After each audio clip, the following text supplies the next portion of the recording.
The 82nd Airborne Division is the contingency division for the U.S. Army.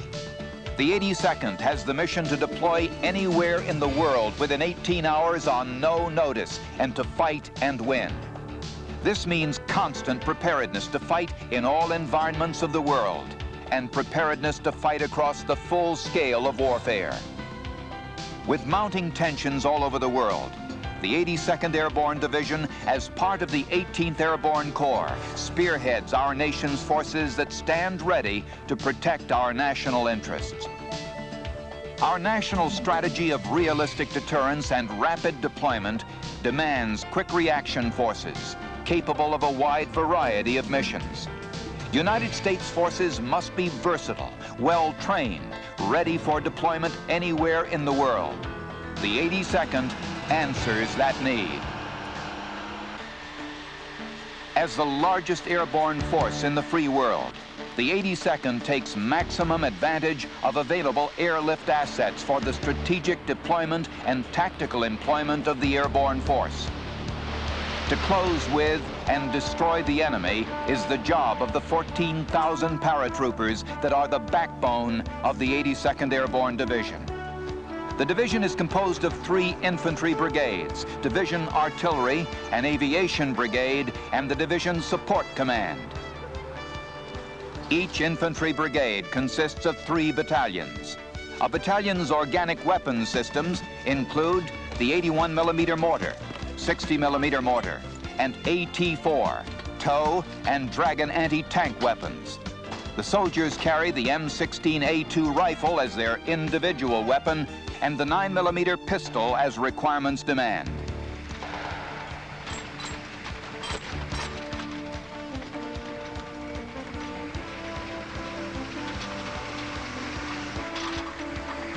The infantry can accomplish its mission only with the help of other divisional units. Using the air-droppable 105mm howitzer, Division Artillery, called Divarti, has 3 battalions to provide fire support to the infantry. Divarti provides quick, accurate, and deadly firepower whenever needed.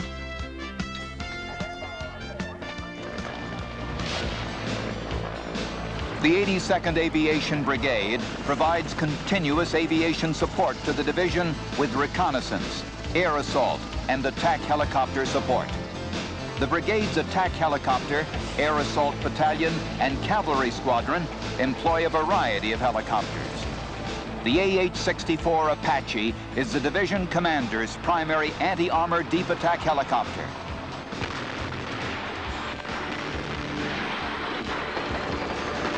The OH-58 Kiowa and the AH-1 Cobra are used for observation and armed reconnaissance. The UH-60 Blackhawks give the division commander battlefield mobility and aerial resupply. They move men and equipment throughout the battle area from rear support areas to deep within enemy territory. The Division Support Command, or DISCOM, supplies the division's fighting units by means of forward area support teams. DISCOM supervises the air deployment of all divisional assets. Its 3 battalions provide supply and transportation, medical, and maintenance support to the division. Medical support critical to our soldiers' needs is provided both in garrison and in the field by DISCOM's medical battalion. In garrison, medics from this battalion staff both troop medical clinics and the installation's hospital. In the field, these same doctors and medics staff stations and medical clearing companies with a wide range of medical capabilities. The Supply and Transport Battalion is responsible for general supplies, parachutes, food, fuel, ammunition, and ground transportation. Their riggers prepare all the parachutes for division jumpers and air-dropped equipment. From dozers to Dragons, the equipment of the division must be in top operating condition. This is the responsibility of the Maintenance Battalion. When repairs do become necessary in the field, well-trained soldiers rapidly repair and return to service that equipment to keep the division combat ready. 5 separate battalions also support the division's combined arms effort. An air defense battalion protects the division from air attack by using its Vulcan and Stinger weapon systems. These weapons can engage hostile enemy aircraft long before they become a threat to the division.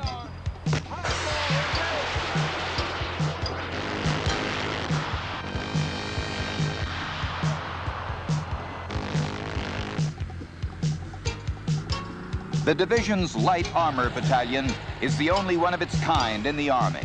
Unique to this organization is the M551 Sheridan tank with its 152mm gun that can fire the Shillelagh missile.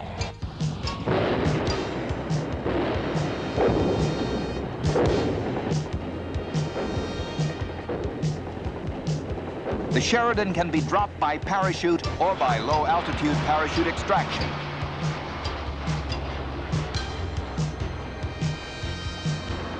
It is mainly airdropped right along with the infantry assault troops in order that its heavy direct fire support is immediately available in the initial assault. The Engineer Battalion has the men and equipment to facilitate movement of friendly troops on the battlefield, impede the enemy's movement, and enhance survivability by constructing fighting positions. They repair and maintain combat flight landing strips, and build obstacles and fortifications. They also provide breaching forces during infantry assaults against enemy strong points. The 82nd Signal Battalion provides the division with a variety of ways to extend the commander's voice anywhere in the world with secure communications. Among the means are the newest generation of HF single and multi-channel tactical satellite radios. This critical command and control capability is necessary for coordinating the division's combat power. A combat electronic warfare and intelligence battalion collects information from every source on the battlefield. The CWE unit also conducts electronic warfare, ground reconnaissance, and surveillance.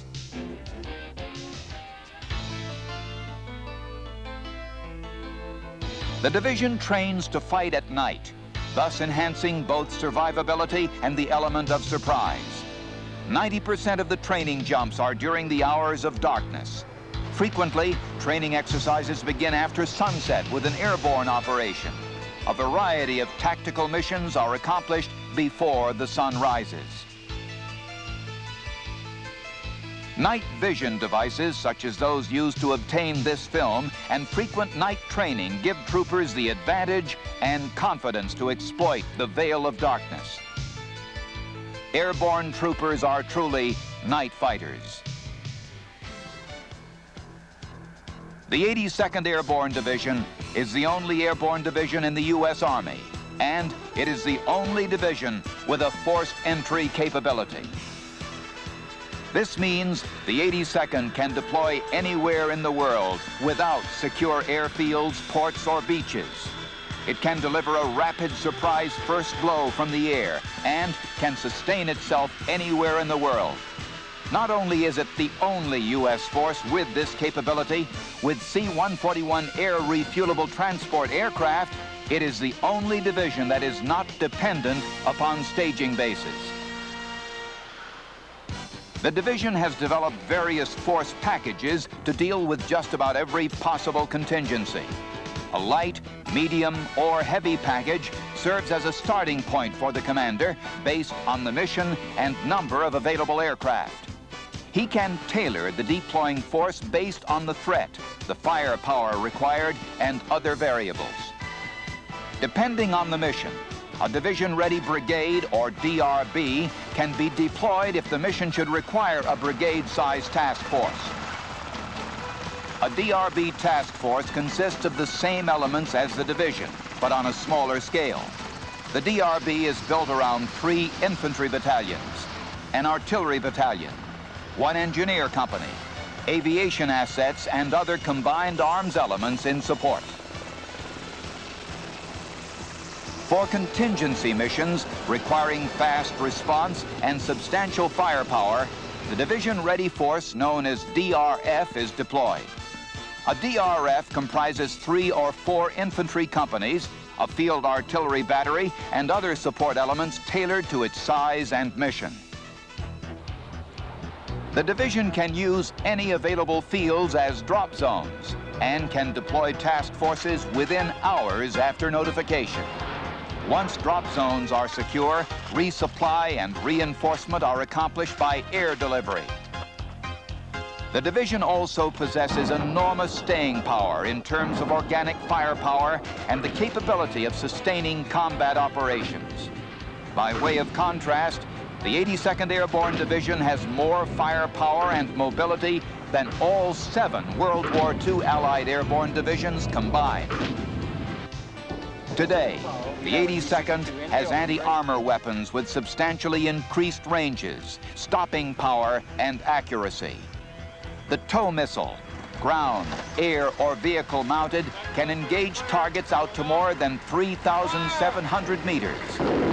These tube-launched, optically tracked, wire-guided missiles can be fired day or night with incredible accuracy.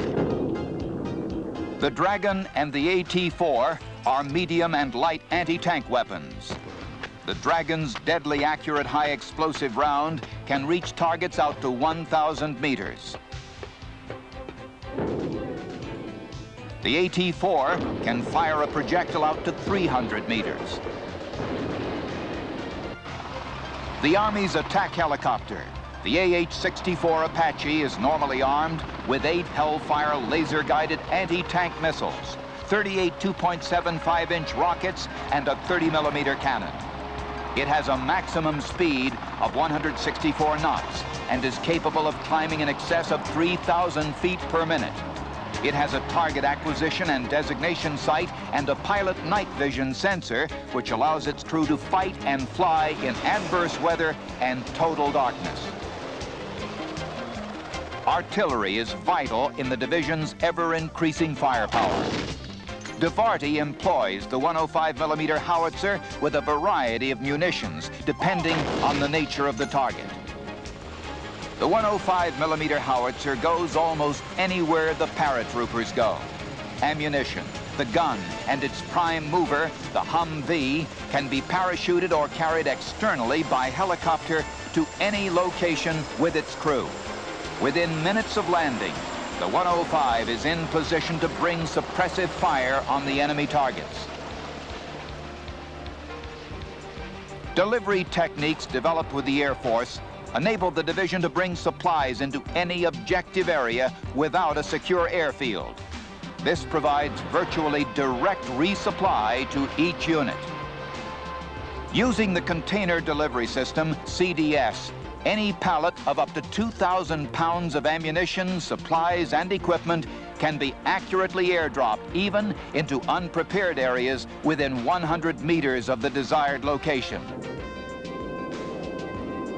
High-tonnage bulk supplies of armored vehicles too heavy or too large for CDS can be handled by LAPS, a low-altitude parachute extraction system.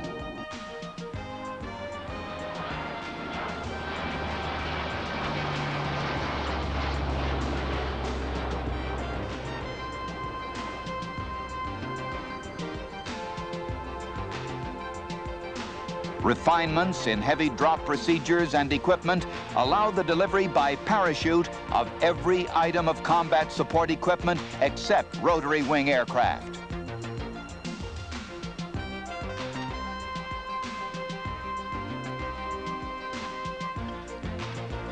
An adverse weather aerial delivery system, AWADS, on the C-130s and station-keeping navigational equipment on the C-141s enables a pilot to target in a drop zone regardless of fog, rain, snow, haze, or clouds. This capability is unique only to American airborne forces and therefore gives us a capability that never before existed. The 82nd Airborne is unique. The real key to the 82nd success is the individual paratroopers. The professional paratrooper is truly a volunteer. He volunteered twice, first when he joined the Army, and again when he went to the U.S. Army Airborne School. Being a paratrooper goes beyond jumping from an aircraft. His bravery spills over to accomplish other courageous acts necessary on the battlefield and throughout life. Every time he jumps from an aircraft in flight, he reaffirms his dedication.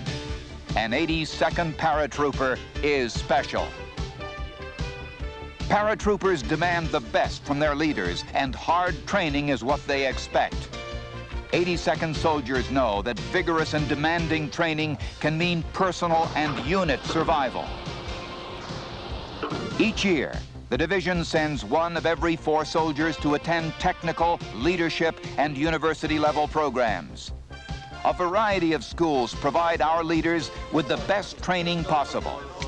Schools such as Jumpmaster School, Ranger School, and the Airborne Leaders Course give the leaders the edge and allows them to hit the ground running, always ready to provide the best possible leadership to the division's troopers.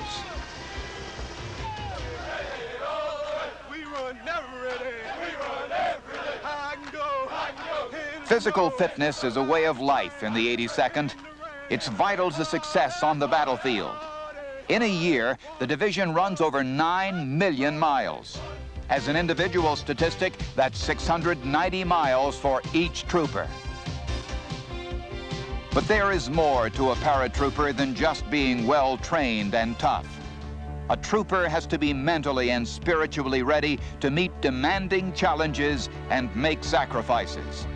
State of mind, a sense of the right values and ethics, love of God, country, and family are all important elements which help troopers endure known and unknown demands of serving in the 82nd Airborne Division. If you were to walk through the division area at Fort Bragg, you would hear the word airborne 100 times a day. It's not just another military skill qualification. It's a state of mind, an intellectual toughness that strikes the word quit completely out of the paratroopers' vocabulary. It's a quality that gives the paratroopers the ability to run another mile when the body says no. For the paratroopers, something extra is routine. It's an enthusiasm for new challenges and searching for better ways to accomplish missions. Above all, it's an intense conviction that every paratrooper in the 82nd is elite. Today, the troopers of the 82nd form the cutting edge of the nation's strategic combat forces. These troopers know the pride and determination of those few who wear the maroon beret of the American paratrooper. The American paratrooper, acknowledged and respected by all, stands ready to demonstrate once again that he is the best fighting soldier in the world.